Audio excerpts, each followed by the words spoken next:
राज्य कैबिनेट गुरुत्वपूर्ण निष्पत्ति भत्ता को नहीं पुणी बड़ घोषणा कर राज्य सरकार। शनिवार लोकसभा भवन में बसी कैबिनेट बैठक में अनेक गुरुत्वपूर्ण निष्पत्ति नि शनिवार कैबिनेट बैठक में मोट 9टी प्रस्ताव उपर लगी मोहर जो सुभद्रा योजना समेत मधुबाबू भत्ता योजना भली गुरुत्वपूर्ण प्रसंग में बड़ निष्पत्ति नि तो कौन निष्पत्ति नि कौन रही यार संपूर्ण अपडेट आसतु जाना ता पूर्व जदि आप चैनल को नुआ देखुं ताल आम चैनल को एवं सब्सक्राइब करूँ एमती नुआ नुआ इनफर्मेटिव वीडियो देखापी। उभय मधुबाबू भत्ता योजना और जातीय सामाजिक सुरक्षा कार्यक्रम अधीन 80 वर्ष कि ततुर्ध वयस्क भत्ता हिताधिकारी और शतकड़ा 80 कि ततुर्ध भिन्न क्षमता थिबा हिताधिकारी भत्ता राशि वृद्धि कर राज्य सरकार।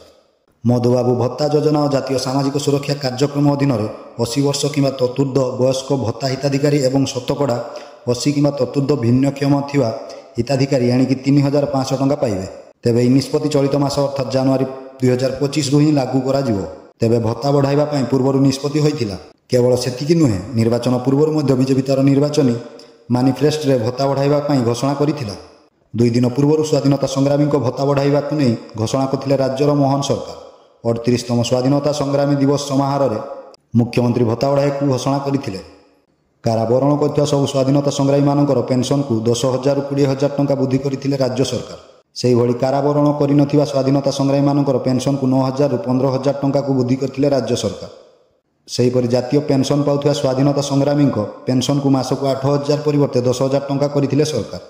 MISA आईन रे जरूरीकालीन परिस्थिति गिरफ होइथिबा संग्रामी मानकु मासक 20,000 टंका पेंशन देवाई सरकार निष्पत्ति नैछन्ति बोली कहिथिले मुख्यमंत्री मोहन माझी। सेहीभଳି कैबिनेट बैठक में सुभद्रा योजना को नहीं बड़ घोषणा करथिले राज्य सरकार।